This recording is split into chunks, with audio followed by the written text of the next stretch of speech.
আর এরই মধ্যে এসআইআর এর শুনানি পর্ব চলাকালীন একাধিক জায়গায় অশান্তি এবং হিংসার ছবি দেখা গিয়েছে। 6টা জায়গার ছবি আপনাদের সামনে তুলে ধরছি।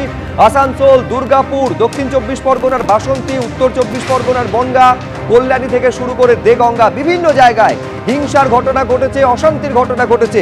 আর এরই মধ্যে খবর পাওয়া যাচ্ছে মুর্শিদাবাদ থেকে, যেখানে লালবাগে এসডিও অফিসে উত্তেজনা তৈরি হয়েছে। বিজেপির ফর্ম 7 পুড়িয়ে দেওয়ার অভিযোগ তৃণমূলের বিরুদ্ধে। লালবাগের এসডিও অফিসে তারা 27,000 ফর্ম 7 নিয়ে এসেছিলেন বলে বিজেপির তরফে দাবি করা হচ্ছে।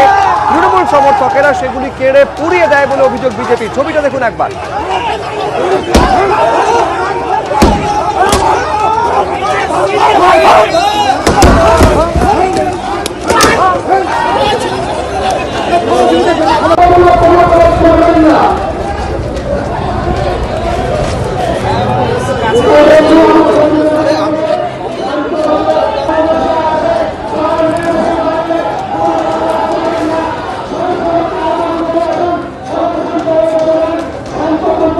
রাজীব চৌধুরী আমাদের প্রতিনিধি রয়েছেন, একেবারে ছবিতে স্পষ্ট দেখা গেল রাজীব যে থান ইট তুলে গাড়ির কাজ ভেঙে দেওয়া হলো।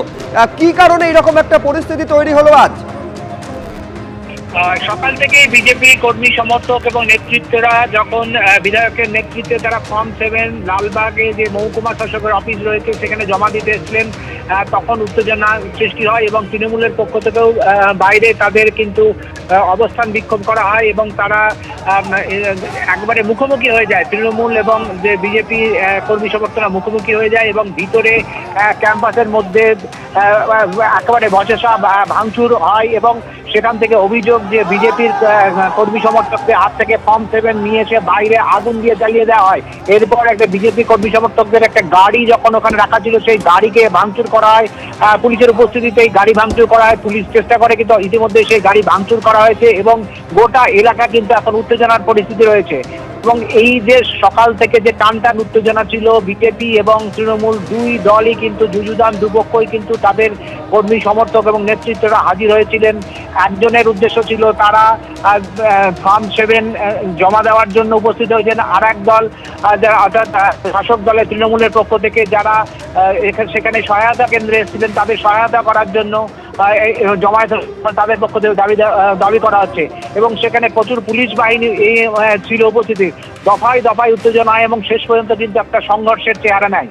বেশ রাজীব, তুমি আমাদের সঙ্গে থাকো।